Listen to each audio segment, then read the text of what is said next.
Pusat Keamanan, pengaruh bahagian menjaga keselamatan dalam negeri. Kawasan 4 Dakpan. Perkara, alasan dan mustahak oleh jamaah menjaga damai kebangsaan.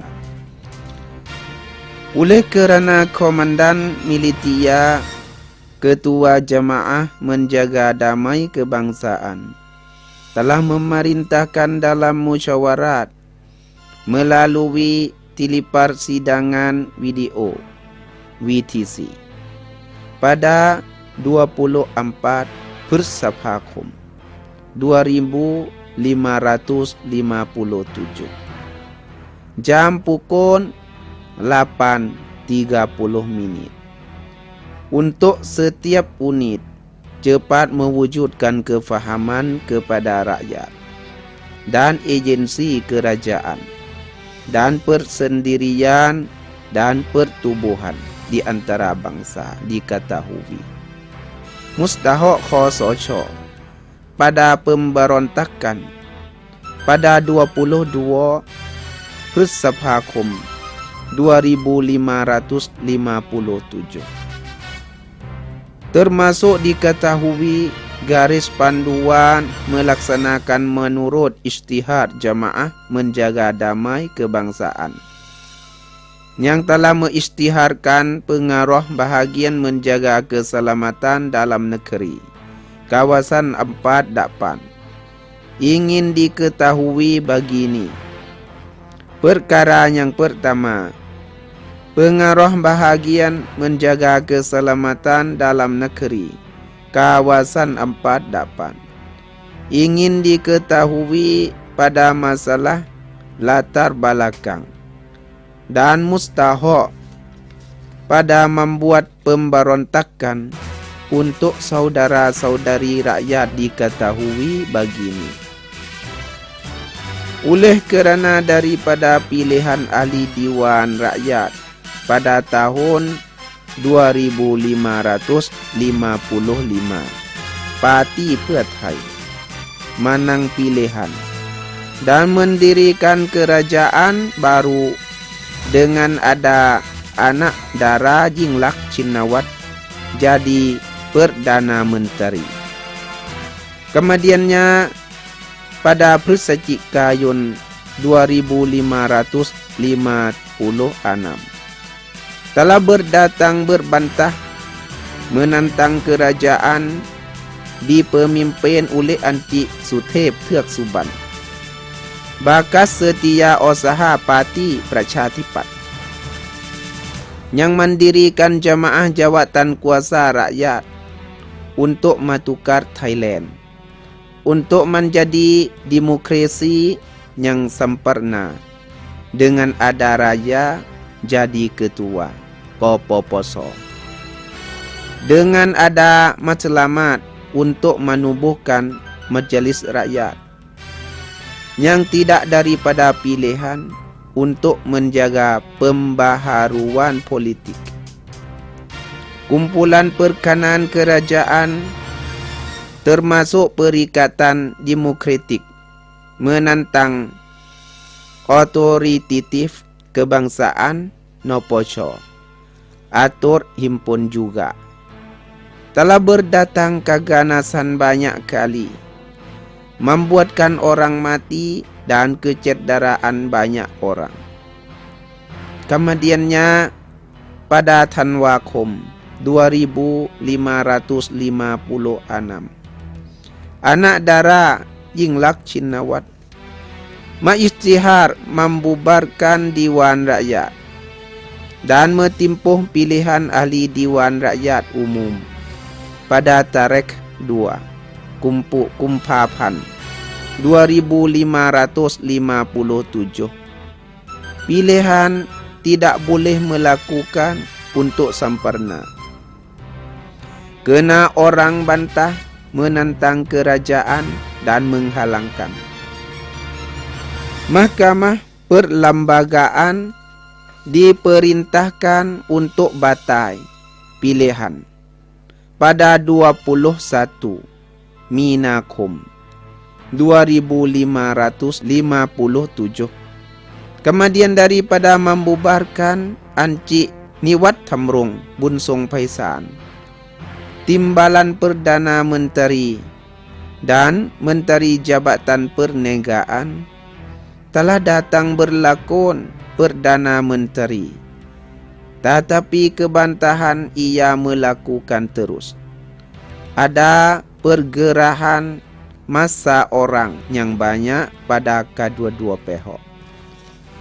Pergolakan dalam negeri cenderung bahawa menjadi lebih teruk.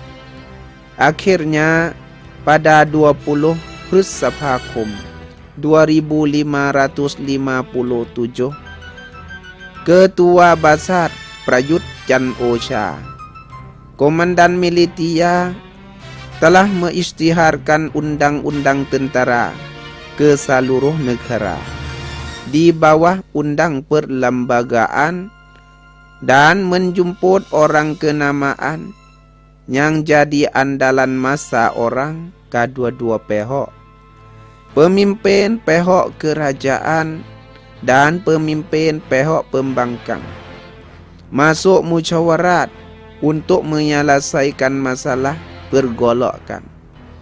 Ia itu untuk berdatang mendamai dan menyelesaikan masalah dengan membukakan peluang untuk musyawarat 2 kali. Tetapi tidak boleh mencari penyelesaian atau boleh dirunding. Daripada kejadian yang tersebut, maka sangat mustahak yang perlu pemberontakan. Oleh kerana masalah berbalah-balahan masyarakat Thai pada masa yang telah lalu, membuatkan kerajaan ketidakstabilan pada pentadbiran urusan kerajaan.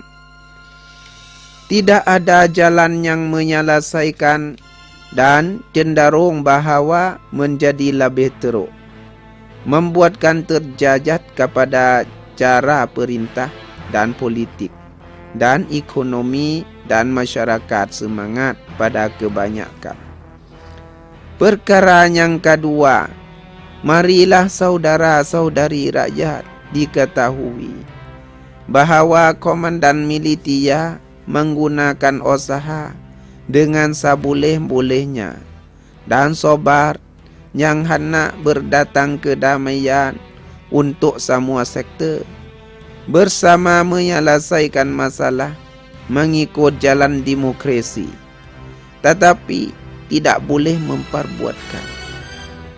Andalan pelbagai kumpulan hentikan perbalah-balahan dan membawa negara mengembalikan biasa. Komandan Militia mustahakkan pemberontak dan isytihar menggunakan undang-undang tentara seluruh negara untuk ketenangan dalam negara, menjaga faedah negara dan rakyat. Perkara yang ketiga, untuk saudara-saudari rakyat dan agensi kerajaan dan persendirian dan media massa dan pelajar melaksanakan untuk batun mengikut isytihar Khosocho. Pengaruh bahagian menjaga keselamatan dalam negeri kawasan 48 ingin diketahui pada yang penting yang berkaitan begini. Isytihar Khosocho buah yang ketiga, perkara dilarang keluar daripada rumah, dilarang sasi apa, seluruh negara keluar daripada rumah dalam pukul 10 malam hingga jam pukul 5. Sejak 22 Pursapakum 2557, Malekan mendapat izin daripada pegawai untuk tidak ada melaksanakan yang mewujudkan kepanasan akan rakyat yang lebih daripada mustahak. Kemudiannya pada 27 Pursapakum 2557. Khosoj Talama Isytihar Khosoj buah yang ke-42 tahun 2557. Menghuraikan masa dilarang keluar daripada rumah daripada dulu. Ia jadi pukul 1 malam hingga jam pukul 4. Sejak 28 Persephakum 2557. Isytihar Khosoj buah ke-8. Perkara yang kecuali dilarang keluar daripada rumah kecuali untuk orang yang menjalan keluar dan masuk negara atau pegawai-pegawai atau pekerjaan yang perlu melaksanakan kerja atau bekerja dalam tempat bekerja yang melaksanakan kerja jadi waktu atau tukar dan menjalan agak perdagangan oleh pekerjaan bilik sejuk dan kemasukan hantar ke keluaran perdagangan yang berumur tentu dan mungkin kerosakan dan orang yang berpekerjaan lazim seperti orang sakit yang perlu menjalan ke hospital dan orang yang melaksanakan kerja yang berkaitan dengan keadilan manusia dan orang yang ada pekerjaan lazim lain-lain hendaklah minta izin daripada pegawai askar di dalam bidang itu, termasuk orang yang menjalan ke masjid pada subuh dan tertentu menjalan di dalam bidang yang ia bertinggalkan sahaja, bukan menjalan keluar daripada bidang-bidang tinggal. Dilarang bertanya atau berita apa-apa akan media semua bahagai kecuali pegawai kerajaan pada setengah makom untuk membuat kefahaman kepada rakyat. Hendaklah atur bersama syekh di antara askar dan polis di kawasan bandar dan kawasan masyarakat. Terutama hendaklah rapi, tidak ada berhimpun pada politik lebih banyak daripada 5 orang ke atas, termasuk berhimpun diri oleh pelbagai perhimpun dan berpindah alat senjata, kecuali mendapat izin daripada ketua Khosoj 1 orang sahaja. Perintah Kooroso di 8 tahun 2557 tarikh 20 Persephakum 2557. Perkara minta bekerja sama daripada sosial media, minta bekerja sama daripada orang yang ada pekerjaan dan orang yang berkaitan dengan sosial media. Hentikan perkhidmatan pada hantar jumlah pembangunan semangat, menggolokkan wujud keganasan dan memusnahkan kenamaan dan tiada mengikut undang-undang, termasuk kemenentangan pada melaksanakan kerja oleh pengaruh bahagian menjaga damai. Kalau masih melakukan pengaruh bahagian menjaga damai akan hentikan perkhidmatan dengan selalu, termasuk panggil orang yang berbuat salah untuk melakukan undang-undang seterusnya. Pengaruh bahagian menjaga keselamatan dalam negeri kawasan 48. Oleh kerana agensi utama yang menjagakan keselamatan dan membantu rakyat di dalam bidang, marilah rakyat diketahui kepada niat oleh jamaah menjaga damai kebangsaan dan minta bekerja sama untuk setiap orang mengikut ijtihad khosocho. Bagaimanapun saudara-saudari rakyat setiap orang boleh bekerja dan kehidupan dengan biasa. Pegawai-pegawai kerajaan akan mengusahakan dengan seboleh-bolehnya pada menjaga keselamatan pada nyawa dan harta benda, termasuk kemudahan kepada saudara-saudari rakyat.